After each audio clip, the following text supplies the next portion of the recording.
করোনার প্রথম ধাক্কার অনেকটাই কাটিয়ে উঠছে বাংলাদেশ, তবে সংশয় কাটছে না নন কোভিড অসুখের চিকিৎসা নিয়ে। কেননা হাসপাতালগুলোতে বেশিরভাগ রোগী এখন অন্য রোগের। তাই দর্শক, কোভিড সহ সেই সব রোগের চিকিৎসা নিয়ে যমুনা টেলিভিশনে আবারও শুরু হলো ডক্টরস অন কল। থাকছেন দেশ বরেণ্য বিশেষজ্ঞ চিকিৎসকরা। আর আমাদের আজকের বিষয় স্বাস্থ্যসেবা এখন ঘর থেকেই। সরাসরি পেয়ে যাবেন আপনার সমস্যার সমাধান। পরামর্শ পেতে ফোন করুন 982405 এই নাম্বারে। সাথে থাকছি টুম্পা হাসান। আর আজ আমাদের সাথে আছেন বঙ্গবন্ধু শেখ মুজিব মেডিকেল বিশ্ববিদ্যালয়ের গাইনি বিভাগের consultant doctor Shaila Nazneen. Doctor Shaila, আপনাকে স্বাগত জানাচ্ছি ডক্টরস অন কলে। আজকে আলোচনা শুরু করতে চাই ডক্টর শায়লা আমরা জরায়ুর মুখে ক্যান্সার নিয়ে। কেননা বিশ্বে নারীদের কমন ক্যান্সারের মধ্যে এটি দ্বিতীয় এবং ক্যান্সারজনিত মৃত্যুর মধ্যে এটি পঞ্চম, এবং বিশ্বে প্রতি 2 মিনিটে একজন নারী এই ক্যান্সারে আক্রান্ত হয়ে মারা যাচ্ছেন। অথচ এর প্রতিরোধ করা সম্ভব যদি একটু আমরা সচেতন হই। তাই আদ্যপান্ত সব এই বিষয় নিয়ে আমরা জানতে চাই। তাই শুরুতেই জানতে চাইব যে জরায়ুর মুখে যে ক্যান্সার, সেগুলো হওয়ার পেছনের আসলে কারণগুলো কি কি? কারণ তো আসলে অনেকই আছে। তো প্রথমত হিউম্যান প্যাপিলোমা ভাইরাস নামে একটা ভাইরাস আছে, যেটা এটার প্রথম এবং প্রধান কারণ। স্ট্যাটিস্টিক্সে বলা যায় যে 99.7% কজ হচ্ছে হিউম্যান প্যাপিলোমা ভাইরাসের জন্য হয়। আর বিশেষত যাদের হয় তারা যদি কিছু রিস্ক ফ্যাক্টর আছে, যেমন অল্প বয়সী কোনো নারীর বিয়ে হলে, এবং হচ্ছে যে খুব অল্প বয়সে হচ্ছে যে সেক্সুয়ালি অ্যাক্টিভ হলে, এবং রিপিটেড চাইল্ড বার্থ করলে, এবং দেখা যায় যে কোনো নারী যদি তার পার্টনার, যিনি হাজবেন্ড, উনি যদি প্রিভিয়াসলি বিয়ে করে থাকেন এবং তার প্রিভিয়াস ওয়াইফ যদি কার্সিনোমা সার্ভিক্সে ভুগে থাকেন, দেখা যায় যে তারা হাই রিস্ক হিসাবে কাজ করে। এবং যেই সমস্ত মহিলারা ইমিউন সাপ্রেসিভ হিসাবে গণ্য হয়, যেমন দেখা যায় যে কখনো কখনো যে এইডস রোগে, অথবা যারা ডায়াবেটিস মেলাইটাস এরকম, অথবা রেনাল ট্রান্সপ্লান্ট করা যে পেশেন্ট গুলা, যাদের ইমিউনিটি একটু কম, তারা আক্রান্ত হয়। এবং সার্বিকভাবে যে পরিষ্কার পরিচ্ছন্নতাও একটা ব্যাপার আছে। মেয়েদের যে বিশেষ সময়টা, সেই সময়টাতে যদি তারা পরিষ্কার পরিচ্ছন্নতা ঠিকমতো মেনটেন করতে না পারে, দেখা যায় যে তাদের এই রোগটাও হতে পারে। আবার কখনো কখনো জন্ম নিয়ন্ত্রণের পদ্ধতি হিসাবে কোনো মা যখন অনেক দিন ওরাল কন্ট্রাসেপটিভ পিল ব্যবহার করে থাকেন, তখন দেখা যায় যে তাদের চান্স থাকে। আরেকটা কজ আছে, যেটা যে আসলে আমাদের দেশে মেয়েরা সাধারণত করে না, যে স্মোকিং এর একটা হ্যাবিট থাকে। তো তাদের দেখা যায় যে এই হিউম্যান প্যাপিলোমা ভাইরাস দিয়ে ইনফেক্টেড হওয়ার চান্স বেশি থাকে, এবং জরায়ুর মুখের ক্যান্সারে তারা আক্রান্ত হয়। আপনি যে রিস্ক ফ্যাক্টরগুলোর কথা বলছিলেন, সেগুলো নিয়ে আরো একটু কথা বলতে চাই আমি আপনার সাথে, কিন্তু আমাদের সাথে একজন দর্শক যুক্ত হয়েছেন, তার কাছ থেকে প্রশ্নটি নিয়ে আসতে চাই। দর্শক, কে বলছেন, কোথা থেকে বলছেন, নাম বলে প্রশ্নটি করুন। আসসালামু আলাইকুম। জি, ওয়ালাইকুম সালাম, বলুন।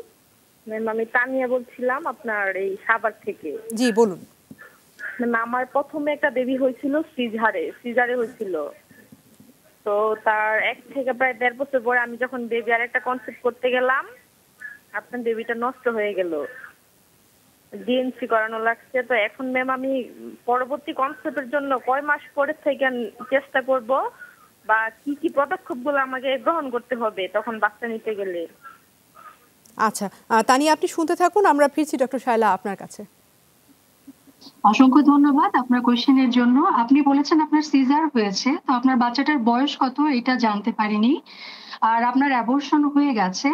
তো এখন আপনার এর সাথে আরো কিছু প্রশ্ন চলে আসে, যে আপনার কত মাসের এই প্রেগনেন্সিটা ছিল, এটা আপনার ইচ্ছাকৃত প্রেগনেন্সি ছিল কিনা, আর আপনার অন্য কোনো কোমরবিড ডিজিজ যেমন ডায়াবেটিস মেলাইটাস, হাইপারটেনশন এগুলো আছে কিনা, এবং আপনার বয়স কত। এখন যদি ধারণা করা যাক যে আপনি এখন বাচ্চা নিতে চাচ্ছেন, যেহেতু এগুলো সব আপনার ফেভারে আছে, তাহলে আপনাকে ওভাবেই যেহেতু একটা অ্যাবর্শন হয়ে গেছে, আপনাকে বাচ্চা নিতে হলে হাসপাতালে এসে কিছু টেস্ট আছে, এগুলো করে আপনার স্বাভাবিক অবস্থায় আছেন এটা যদি আমরা নিরূপণ করতে পারি, তাহলে আপনি প্রেগন্যান্সিতে যেতে পারেন।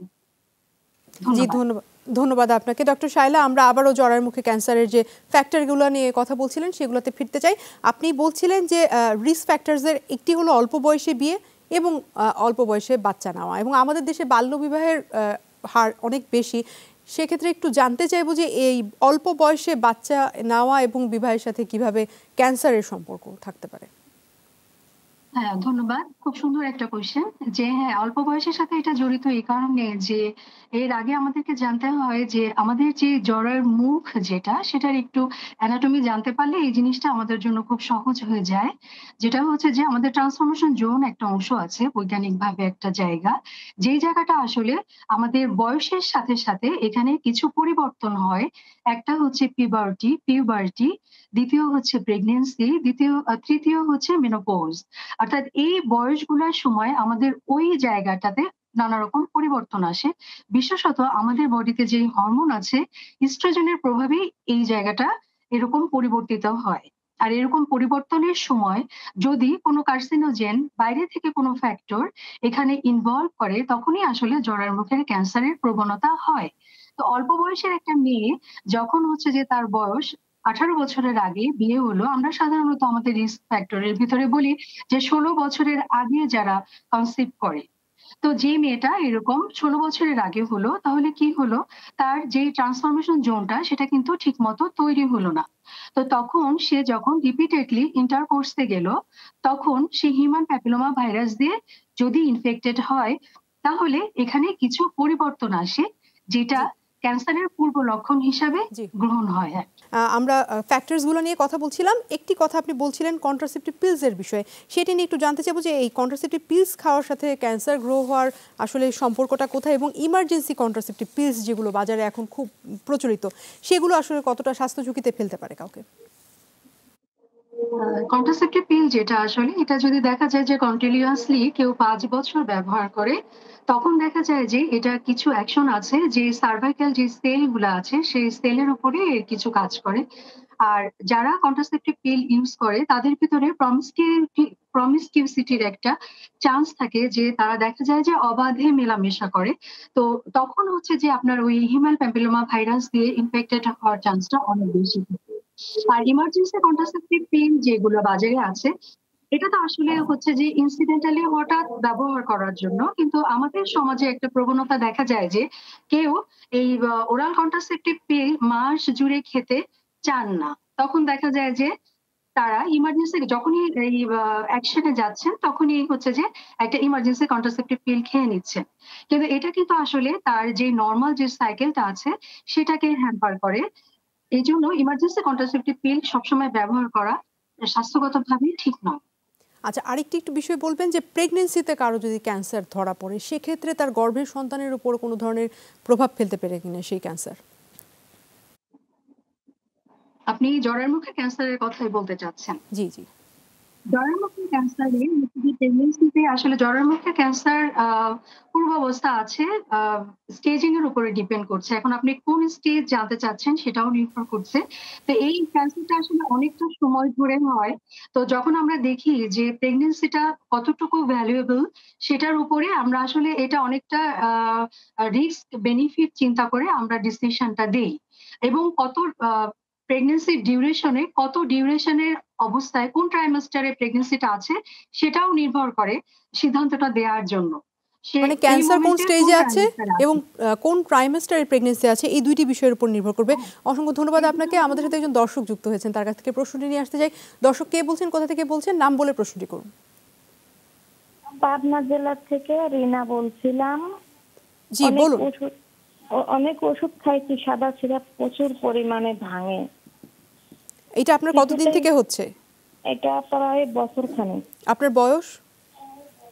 24। আপনি কি ম্যারিড? হ্যাঁ। আচ্ছা, আপনার বাচ্চা আছে? হ্যাঁ, একটা বাচ্চা আছে। আচ্ছা, বাচ্চার বয়স? 13 চলে। আচ্ছা ঠিক আছে, আপনি শুনতে থাকুন, আমরা ফিরছি ডক্টর শায়লা আপনার কাছে।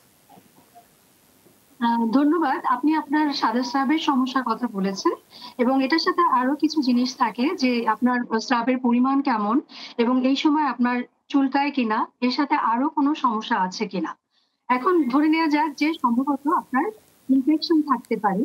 তো এই জন্য যেটা যে আপনার নিকটস্থ কোনো গাইনির বিশেষজ্ঞ যদি আপনি দেখিয়ে নেন তাহলে ভালো হয়। আর সাদা স্রাব যেটা একটু আর্দ্র, সাধারণত আমাদের মেয়েদের হয়েই থাকে। এখন আপনার পরিমাণটা কতটুকু এটা আসলে জানাটা জরুরি ছিল।